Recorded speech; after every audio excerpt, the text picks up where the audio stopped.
Bien, vamos a iniciar nuestra conferencia esta tarde aquí en Adyar, en Chennai, en la India. Eh, Transmito sin imagen para poder evitar sobreponer la imagen sobre la presentación. Todavía hay detalles que necesitamos ir corrigiendo y por eso estamos tratando de hacer lo mejor que se pueda. Estamos a 9 de enero del 2023. Ya la guía de estudio se les ha enviado, ya la han de haber recibido, porque ya la distribuyó Chuy, y creo que no hay problema por ese lado. Algún otro detalle, yo creo que no es necesario tocar. Se está haciendo las cosas de manera, eh, eh, vamos a decir, adecuada. Y a pesar de que sea una grabación, confiamos en que salga bien y se sirva para que todos puedan de alguna manera compartir eh, este trabajo que vamos a hacer este día. Vamos y pasamos bueno, los saludos a todos los amigos y hermanos que están viendo este vídeo de América Latina, desde los buenos días, buenas tardes y buenas noches. La dedicación de este día que hacemos siempre. Oh, tu sol dorado del esplendor más excelente, ilumina nuestros corazones y llena nuestras mentes. Así que nosotros, reconociendo nuestra unidad con la divinidad que es el corazón del universo, podamos ver el camino a nuestros pies y llevar nuestros corazones y nuestras mentes a esos distantes objetivos de perfección, estimulados por tu propia luz radiante. Así sea. La meditación. Oh Pushan, oh sustentador de todo, abre los labios de la verdad ahora ocultos bajo áureo velo, para que los devotos de la verdad podamos ver. Del Vradandayaka Upanishads. Así sea también. Vale, aquí está nuestra cartel para todos los que todavía no tienen las fechas del mes de enero, febrero y marzo. La del 16 ya estaremos en España. El 23 ya estaremos nuevamente de viaje hacia la India y el 30 también estaremos allá. O sea, todas esas se van a tratar de alguna manera grabar para poder evitar, sobre todo las que no estemos acá en España. Los códigos son los mismos, ¿no? Las contraseñas, para que no haya problema. Para el trabajo de las cartas de los Mahatmas de Enrique Rey, el doctor, los códigos son los mismos, los martes, ¿sí? Las 11:30 de hora de México. Están todos invitados porque la visión que él trabaja es muy interesante sobre este material. Están invitados todos a la próxima conferencia el domingo 15 de enero de este nuevo año, a las 10 horas de hora de México. Se presenta el hermano Oscar Galindo Ramírez con el tema Acción Noética y Acción Psíquica. Estamos invitándolos a esta conferencia dominguera. Está abajo las claves para que todos puedan tomarlas y, por supuesto, se van a promover. Chuy va a estar haciéndole también propaganda y están todos invitados. Bien, este es el material que nos dejamos la siguiente sesión anterior. Dice así: pueden encontrarse aquí una analogía entre los sucesos cósmicos en el descenso del espíritu hacia la materia. Durante la primera mitad de un Manvantara, lo mismo que planetario que humano, y su ascenso a expensas de la materia en la segunda mitad. Este es un ciclo que se ha repetido siempre desde el origen de este universo. Primero el espíritu desciende a la materia, o sea, se envuelve en la materia, para después de la experiencia en los planos materiales, el espíritu vuelva a irse desprendiendo de esa materia y volver a su fuente.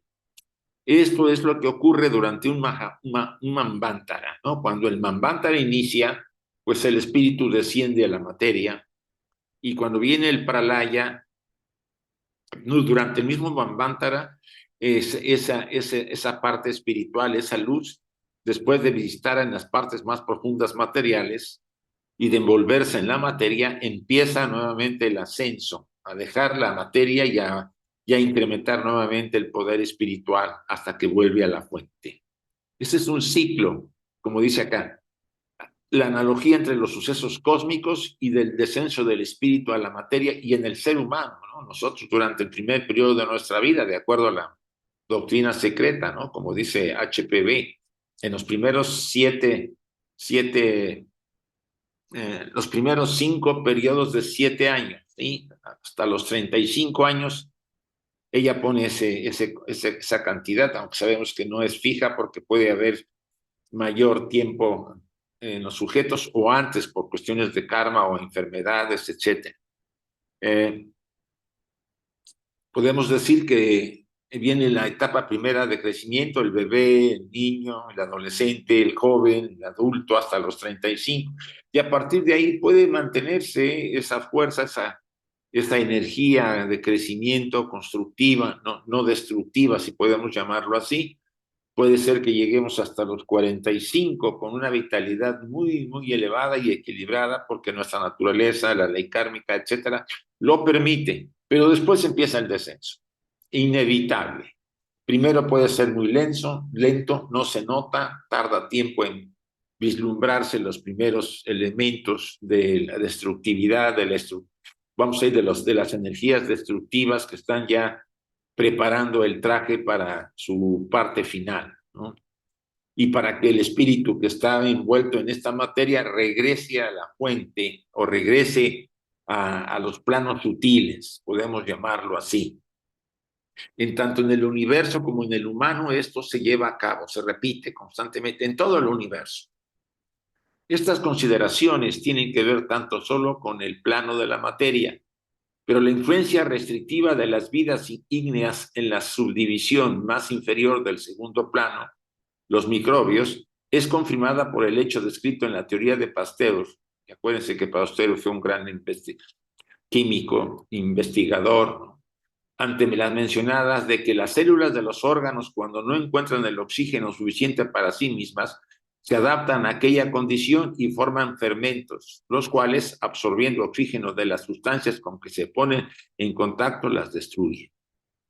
Este es el mismo, vamos a decir, la misma explicación del periodo de crecimiento y de destrucción.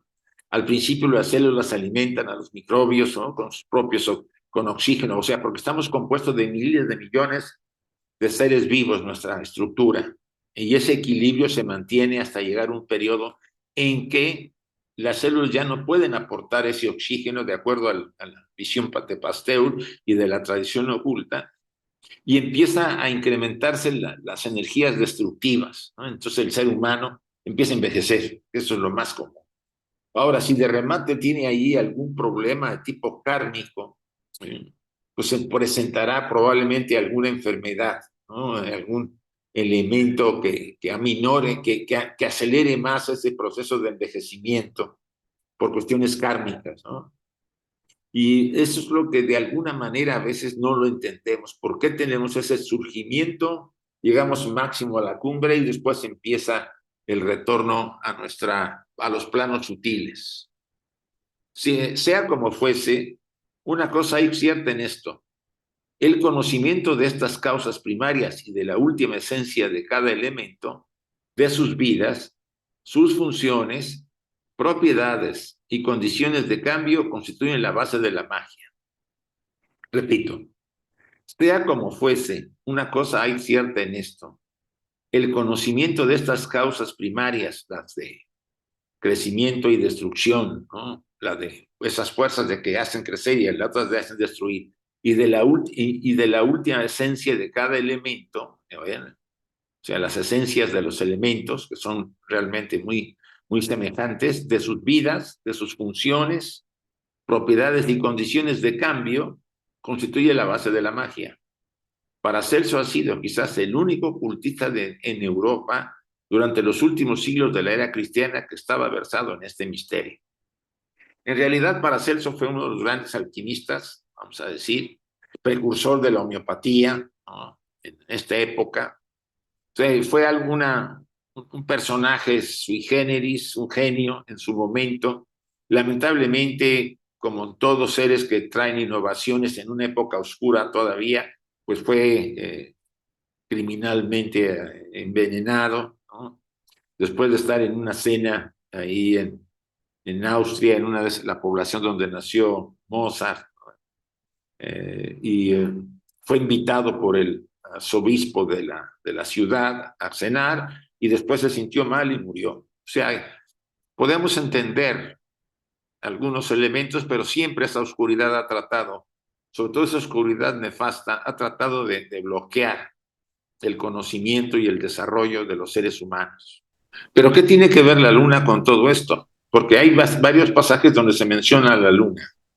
Se nos puede preguntar, o sea, se pregunta, ¿qué tienen que hacer en compañía de los microbios de vida, pez, pescado y soma, la luna? En las frases apocalípticas de la estancia. Esta frase parece ser muy sui generis, y Blavatsky dice que se menciona en la estancia y en otras tradiciones se trata, ¿no? O sea, los microbios de vida, pez, pescado y soma. Bien, volvemos a retomarlo. Ni pretende la autora saber más acerca de este extraño símbolo que lo que puede inferirse sobre ellos de las religiones exotéricas. O sea, aquí habla ella que esta frase de pez, pescado y soma es algo muy común, algo encontrado en las tradiciones, pero que es un misterio, no. Dice, del misterio quizás existe bajo el avatar Matjap. Acuérdense que hubo un avatar que era un pez, ¿no? De Vishnu, que era medio humano, medio pez. El Oanes caldeo, el hombre pez representado en el signo imperecedero del zodiaco, Piscis. O sea, esta frase que ella vamos a decir, traslada pez, pescado y soma, está muy relacionada quizá con el misterio de los hombres pez, ¿no? El avatar de Vishnu, Matsya, y el Oanes caldeo, que también hubo otro hombre pez, una etapa muy antigua, vamos a decir, en las primeras etapas de las razas humanas, ¿no? Por eso ella dice que no pretende saber nada de este extraño símbolo.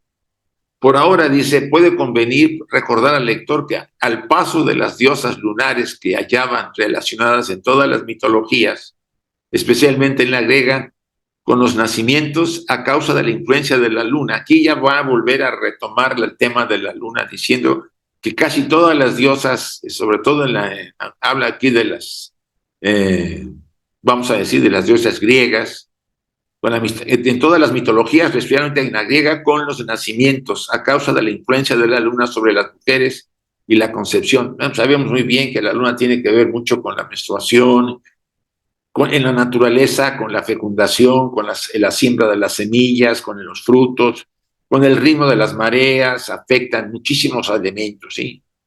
La conexión real y oculta de nuestro satélite con la fecundación es hoy día por completo desconocida para la fisiología, que considera como supersticiones groseras a todas las prácticas populares relacionadas con la vida. Bueno, eso lo decía Blavatsky en el siglo XIX, pero ahora sabemos que la luna ejerce cierto magnetismo, no solamente sobre las aguas de los mares y sobre los líquidos, sino tiene una gran influencia en la naturaleza, en los ciclos de siembra, en el crecimiento de los ríos, de las lluvias. O sea, en general, la luna tiene muchísima influencia en la naturaleza, sobre todo para la reproducción y en la mujer. en especial, incluso en el hombre tiene también ciertos efectos, en todo lo que tenga líquidos, vamos a llamarlo así, que fluya. Para los israelitas, la principal función de Jehová era la de conceder hijos. Aquí estamos, ella hace un comentario sobre Jehová. Y el esoterismo de la Biblia, interpretado cabalísticamente, muestra de un modo indudable que el Sancto Sanctorum en el templo era sencillamente el símbolo de la matriz. Si ustedes, espero que hayan recibido, les mandé a todos el adjunto del Santos de los Santos, que sería la palabra Santo Sanctorum en la versión que tengo de la doctrina secreta. Me gustaría que le dieran una leída, se los mandamos para que ustedes tuvieran, porque ahí Blavatsky pide que se haga un estudio de ese adjunto. Si ustedes van sobre todo a la misa, ustedes se fijarán que está el sacerdote, ahora ya no es tanto, antes había una especie de baranda, ¿no?, que separaba a la gente del sacerdote donde estaba llevando a cabo la misa, pero ¿de dónde saca el sacerdote la copa con las hostias, etcétera? Lo saca de un espacio, como una especie, mete la mano y saca esas cosas, esos objetos que sirven para hacer el ritual, los saca y a veces se queda ahí haciendo una serie de oraciones y después las coloca sobre la mesa para llevar a cabo el rito de la misa. Eso podría interpretarse, al meter la mano, dice, era sencillamente el símbolo de la matriz. Ahí está fecundando simbólicamente el sacerdote, incluso en el tema también cabalístico, está haciendo un acto de fecundación, ¿no?, de generación de lo divino, si podemos llamarlo así, y que se traslada en las hostias, en el cuerpo de Jesucristo y en la sangre de él, ¿no? Son actos, entre comillas, mágicos, rituales que pretenden simbólicamente atraer esas energías. Es obvio, muy difícil podemos decir que está ahí en todo, ¿no?, porque sabemos que la mayor parte de muchos sacerdotes no tienen mucho conocimiento sobre estos elementos.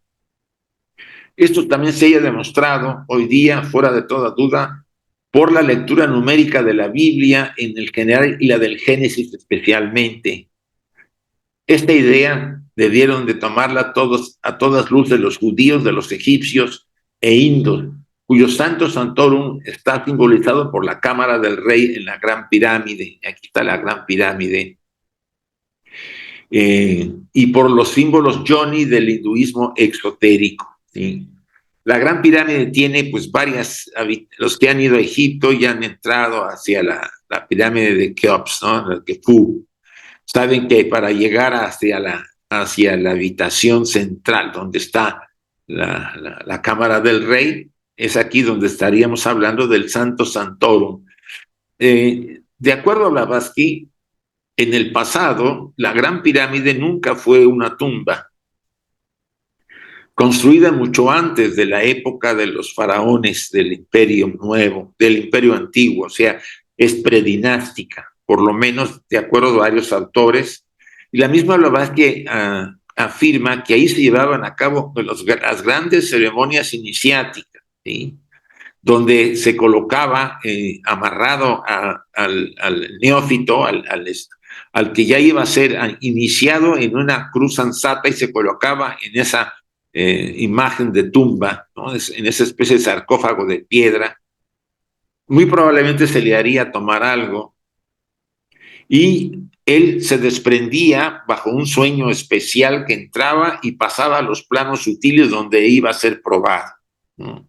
Ahí se llevaban a cabo las grandes pruebas verdaderas, porque en la antigüedad las verdaderas iniciaciones no se llevaban a cabo en este plano, vamos a decirlo así, las pruebas, ya las pruebas últimas, definitivas, sino eran los planos sutiles. Entonces, si este candidato entraba a esos planos y era sometido a pruebas y salía victorioso, él volvía a su cuerpo y era reconocido por los sacerdotes como un iniciado. Fíjense que hay una anécdota de este escritor inglés que estuvo una noche en la cámara del rey. Quiso hacer un artículo de la experiencia de vivir una noche en la cámara del rey. Él pidió un permiso al gobierno egipcio y se instaló dentro de la cámara del rey. En aquella época, pues creo que debe haber sido los 50, porque fue una grabadora esas de cinta antiguas, ¿no? Acuérdense. Y estuvo ahí, pues, transmitiendo sus estados emocionales, lo que sentía estar ahí, describiendo la sala, que es una sala muy interesante. Y pasó toda la noche y en la mañana, cuando fueron a él a verlo, porque lo dejaron solo, lo encontraron privado, o sea que había perdido hasta cierto punto la razón. Lo sacaron, se lo llevaron a un hospital y ahí estuvo en tratamiento una semana, hasta que empezó a reaccionar y, vamos a decirlo así, a volver en sí.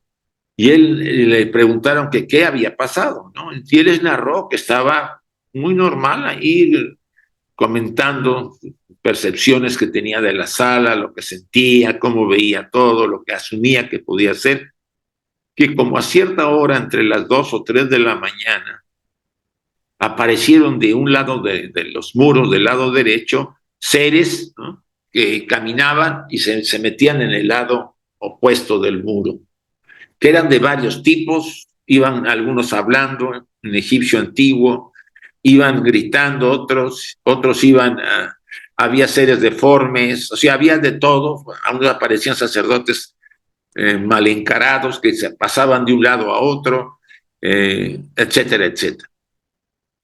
Pues pensaron todos, bueno, este pobre ha de haber tenido una alucinación durante esa experiencia. Pero lo más interesante fue que la grabadora había seguido grabando y cuando recorrieron la grabadora, la volvieron a poner, oyeron gritos, palabras en egipcio antiguo, exclamaciones. Entonces dijeron, ¿qué pasó realmente? De acuerdo a Blavatsky, ese lugar está muy relacionado con los planos astrales, ¿sí?, para los estudiantes de teosofía, donde se llevan a cabo iniciaciones. Recuerden que una de las grandes pruebas es pasar al otro plano, ¿no? Acuérdense que el Maestro Jesús dice, estuvo 3 días y 3 noches en los planos, en los mundos, en los infiernos, algo así dicen. La Iglesia Católica dice salvando almas, pues más bien no es nada de salvando almas, estuvo pasando la experiencia y volvió y resucitó. Por eso, viendo la historia del Maestro Jesús desde el punto de vista iniciático, se podía entender mucho mejor, con menos contradicciones. Bueno, no es el caso. Entonces, esa sala tiene lo suyo. Y hay gente que va ahí de forma tonta a meditar, cuando es un lugar en que no está para meditar, ¿no? Entonces, este periodista tiene varios libros, La India Secreta, Paul Brunton se llama. La India Secreta, el Egipto, pues sí, la India Secreta, no sé si es el Egipto Secreto, pero la pueden encontrar esta narración y les va a llamar mucho la atención. El culto fálico, que eso es uno de los temas también complejos, desarrollóse tan solo con las pérdidas de las claves de la significación verdadera de los símbolos. Blavatsky insiste que hubo un problema en todos los pueblos, todos antiguos, y por supuesto la iglesia cristiana también lo tiene, que se fue perdiendo, ¿no?, las claves importantes de la verdadera significación de los símbolos y se cayó en la falicidad. Dice, fue la última y más fatal desviación del camino real, de la verdad y del saber divino, hacia el sendero lateral de la ficción, elevada a la categoría de dogma, merced a la falsificación humana y a la ambición jerárquica. Ella culpa mucho a la casta sacerdotal, no solamente a la egipcia en las últimas etapas, ¿sí?, sino también a la caldea, a la griega, a la hindú, a la cristiana. O sea, se fue degenerando la enseñanza y perdiéndose el significado de las claves. Aquí aparece Mim, ¿no? Con el falo erecto, que tiene un significado muy importante y no como se le ha considerado de alguna manera, vamos a decir, fálica. Desde el primer nacido, el hombre primitivo o primero, o sea, desde la primera relación, el hilo entre el silencioso vigilante es Atman, ¿sí? Y su sombra se hace más y más fuerte y radiante a cada cambio. La sombra sería el Linga Sharira que nos dieron los Pitris lunares. Acuérdense que había una conexión entre Atma Buddhi, o sea, entre la mónada y Linga Sharira, pero no había nada en medio. Faltaban todos esos principios que vinieron a ser activados. Vamos a llamarlo concretamente, en la tercera raza Lemur, en la tercera subraza, cuando vinieron una serie de jerarquías, pues a llenar ese vacío y conectarnos, ¿no? En esa séptuple constitución del ser humano, con los manasaputras, agnishvatas. Recuerden que lo que nos hace ser verdaderamente ser humano es la mente, ¿eh?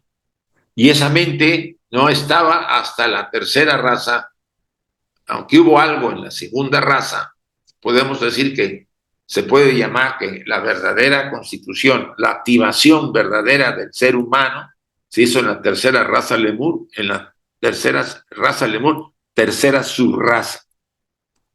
Y dice, leo otra vez, leo el pasaje, dice, desde el primer nacido, el hombre primitivo o primero, el hilo entre el silencioso vigilante, Onada, y su sombra, Linga Sharira, doble etérico, se hace más y más fuerte y radiante a cada cambio, a cada reencarnación, ¿sí? La luz del sol de la mañana se ha cambiado en la gloria del mediodía. Que ya ha habido un cambio importante en la transformación del individuo, ¿sí? De lo que será un individuo, aunque todavía en la raza Lemur éramos etéricos, gigantes, más bien como pastosos, ¿no? No teníamos un cuerpo denso. Todo eso tardó hasta la raza Atlante, a mediados de la raza Atlante fue cuando se endureció el cuerpo humano, ¿no? Fue el punto más bajo donde la materia envolvía al espíritu, para ahí volver a arrancar a partir, después de esa cuarta subraza, nuevamente, lentamente, durante todavía la raza Atlante, pero ya entrando a la quinta raza blanca o a la quinta raza, ya para ir ascendiendo el espíritu a costa de la parte material. Por eso esta raza en la que estamos, nuestro cuerpo es más blando, más suave, y así irá perdiendo cada vez más densidad. En teoría, por lo que enseña Blavatsky, al final de la séptima ronda, nuestros cuerpos serán plásticos nuevamente, como fueron al principio, etéricos, si podemos llamarlo así. Probablemente podríamos ser otra vez gigantes, no estoy seguro que vayamos a perder o a ganar tanto, porque al principio había gigantes. Y este es el ciclo de, como dijimos al principio, el de crecimiento y de destrucción. Esta frase, el hilo entre el silencioso vigilante y su sombra, el hombre, se hace más y más fuerte a cada cambio, es otro misterio psicológico que encontrará su explicación en los volúmenes tercero y cuarto. Por ahora bastará decir que el vigilante y sus sombras, estas en el mismo número de que reencarnaciones tenga la monada. O sea, ahorita quiero aprovechar para ir preguntando, porque ya estamos acercándonos al final de las estancias del primer tomo, como Génesis. Quiero preguntarles, vayan pensando ya para las sesiones la siguiente que vamos a hacer presencial, o sea, voy a estar ahí. Si queremos repetir el tercer tomo de Antropogénesis, o queremos ver algunos capítulos del segundo tomo, Simbolismo Arcaico. Para eso les mandaré, adjunto la siguiente material, les mandaré algunos capítulos del segundo tomo del Simbolismo Arcaico, que sería la segunda opción, o Antropogénesis, repetimos, y vemos ahora, vamos a decir, correlacionamos primer tomo con segundo, con tercero, o vemos simbolismo arcaico. Pero eso lo dejamos en la siguiente sesión. Por otra parte, la mónada de cada ser viviente, al menos que la depravación moral de este quebrante la conexión y se precipite perdido por el sendero lunar, aquí estamos hablando de aquellos que han roto el cordón de plata, ¿no? La conexión con la triada divina, ¿no? Los que hemos llamado desalmados, ¿no? O sea, por eso dice la mónada de cada ser viviente, o sea, todas las mónadas, a menos que es la excepción, empleando la expresión oculta, es un Dian Chohan individual, distinto de los demás y con una especie de individualidad espiritual propia durante un Manvantara especial. O sea, durante nuestro periodo completo, ¿no? De nuestro Manvantara, probablemente de la cadena en la que estamos. O sea, salvo excepto que se rompa ese hilo de plata, o sutratma también se le llama, somos un Dian Chohan, un individual distinto de los demás y con una especie de individualidad espiritual propia, durante un Manvantara especial. Su primario, el espíritu Atma, es uno, por supuesto, con el espíritu universal. Aquí pongo el diagrama de timing porque me encanta ese diagrama. Realmente saca las características que tenemos, ¿no? Arriba están los tres logos representados en nosotros, el inmanifestado, el segundo logo es el espíritu materia, el tercer logo es la mente. Y después vienen los 7 principios, por eso son 7 y 3 son 10. Pues, repito el pasaje. Su primario, el espíritu Atma, es uno, por supuesto, con el espíritu universal único Paramatma. Pero el vehículo Vahan, que es el tabernáculo, el Buddhi, es parte y componente de aquella esencia dianchohánica. ¿Sí? Por un lado, Atma es uno con el espíritu universal, con esencia eterna. Y por otro lado, el Vahan, o sea, nuestro cuerpo, tanto las partes superiores como inferiores, pues son producto, dice, son componentes de la esencia dianchohánica, sí, porque nos formaron jerarquías de diferente tipo para constituirnos, para completarnos, se puede decir así. Y en esto es lo que radica el misterio de aquella ubicuidad que ha sido discutida unas cuantas páginas atrás. Mi Padre que está en los ciclos, yo en los cielos, debería decir, ahí está mal, somos uno, dice la escritura cristiana. Y en esto es, de todos modos, el eco fiel del dogma esotérico. Entonces, así, nosotros somos de alguna manera, si estamos contenidos en la seidad, en el absoluto, porque ella hace esa radiación para abrir ese espacio donde surgirá el cosmos, el universo. Y ahí ese universo estamos nosotros inmersos. Estamos envueltos en la seidad, en el absoluto. Somos ella, obvio, una vibración y condiciones muy particulares para poder tener principios y fin, ser seres compuestos, etcétera, etcétera, que somos limitados en algunos aspectos por ello. Pero estamos en ello. Entonces, mi Padre que está en los cielos y yo somos uno, y es así.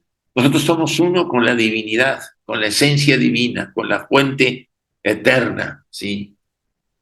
Sería mucho decir eso con el absoluto, pero es así porque estamos contenidos en él. De él hemos emanado, en él vivimos y a él volvemos. Y esta parte es muy interesante. La palabra ahí cielos, puse ciclos, lo copié mal y es cierto. Y esta es tu rueda actual, dice el pasaje, ¿no? Ya casi los últimos versos de esta estancia, la sexta. Dijo la llama a la chispa. La llama es la triada superior, la parte divina. Y la chispa es, por supuesto, la personalidad. Tú eres yo misma, mi imagen y mi sombra, ¿sí? Recuerden que somos una copia de la tríada superior, ¿no? Y acuérdense que hemos hecho comparaciones. La mente superior es la mente concreta. Buddhi tiene que ver con las emociones, con Shakti, ¿no? Con la Fohat, la energía. Y el cuerpo físico pues, tiene que ver con con Atma, con la mónada. O sea, es una copia, como decía Blavatsky en el libro de los sueños, somos una imagen, somos una creación mental, una creación de la triada divina, ¿no? Temporal. La personalidad es temporal, por eso tiene principio y tiene fin. Ilusoria, con características, pero es ilusoria, para llevar a cabo una experiencia humana en los planos físicos y aprender y desarrollar. Y todo eso pasa a la parte divina. Es como si fuéramos nosotros los instrumentos de la divinidad acá en estos planos. Repito otra vez la frase. Esta es tu rueda actual, la rueda de nuestro planeta, ¿sí? Le dice la llama, le dice la parte divina, las jerarquías a los seres humanos. Tú eres yo misma, mi imagen y mi sombra, le está diciendo las jerarquías creadoras, ¿no? Las Anishvata, los Manasaputras, los que nos dieron el Shakti, el Ojat, todos esos seres, ¿no? Yo me he revestido de ti, o sea, la parte divina se ha revestido de la personalidad y tú eres mi Baján, eres mi vehículo. Baján significa vehículo. Hasta el día C con nosotros en que ha de volver a ser yo misma y otros y tú misma y yo. El día C con nosotros podríamos llamar hasta el final de la cadena terrestre. Es una de las posibilidades, ¿sí? Que volvemos a ser uno con la parte divina superior. O sea, volvemos a unirnos. Se puede decir todo lo divino que hay en la chispa vuelve a la llama, como cuando ustedes ven que está la llama, si prenden madera y está quemándose, las flamas sueltan chispas que se evaporan, ¿no? Se disuelven en el aire. Unas vuelven a caer al fuego, pues, así. Después de haber sido emitidas esas chispas que somos temporales, volveremos a la fuente, a la llama. Dice entonces, los constructores, o sea, las jerarquías que nos han formado, construido, terminada su primera vestidura, descienden sobre la radiante tierra. Aquí el término de la primera vestidura muy probablemente tiene que ver con las etapas en las que ellos estuvieron trabajando para formar al ser humano. O sea, su primera vestidura tiene que ver con, o sea, terminada su primera, los constructores, los que nos han formado, terminada su primera vestidura, estamos hablando, podríamos llamar hasta la conexión, hasta desde Atma hasta Linga Sharira, podríamos llamar la primera vestidura, porque la material todavía tardará en consolidarse, ¿sí? Descienden sobre la radiante tierra y reinan sobre los hombres que son ellos mismos, ¿sí? Al principio las jerarquías y los hombres eran uno. Ellas se encarnaron en muchos de los seres humanos primitivos, otras generaron por Kriya Shakti seres semejantes a los humanos, otras activaron a los seres humanos en sus principios, ¿no? Y otras pues no se hicieron eco y no quisieron intervenir, que eso ya es un tema de antropogénesis que lo hemos visto y que lo podríamos volver a repasar. En realidad nosotros somos las jerarquías, tenemos la naturaleza de los dioses en nosotros, somos una jerarquía, somos una jerarquía que ha estado en otros manvántaras desarrollándose hasta poder llegar a este manvántara, Maha Manvántara, el manvántara del sistema solar, para ser seres completos, ser seres humanos, porque no todos los seres que habitan el universo están completos. Sí hay otros, pero no completos, y cuando digo completos me refiero a los 7 principios, ¿sí? De los que estamos constituidos todos ustedes y yo. Entonces, ese tema es muy importante porque de alguna forma nos asemeja a los dioses. Somos dioses esperando salir de la prisión de la carne en la que nos encontramos. Y este largo peregrinar, desde que hemos entrado a la humanidad y reencarnamos constantemente, nos va a llevar tarde o temprano a la liberación. la liberación para seguir todo un largo camino de vuelta a la casa de donde hemos emanado, o quedarnos y ayudar a la humanidad para reducir su sufrimiento hasta donde nos sea posible y nos permita la ley divina, la ley kármica. Esto es en términos generales, si podemos llamarlo así, el futuro que nos espera y que la doctrina oculta nos muestra, y por eso es la importancia que tiene ella. Nos despedimos. Si hay preguntas, ya saben, diríjanselas a Chuy para que él me las envíe. Yo todavía estaremos acá, Enrique y yo estaremos, bueno, yo estaré hasta el día 12 aquí en la sede internacional de la Sociedad Teosófica en Chennai, en Adyar, y regresamos, ¿no? El día 13 ya estoy allá, estaremos ahí en España nuevamente, y en la siguiente sesión ya podremos en presencial, podemos ver varios detalles que en estas dos sesiones se tocaron.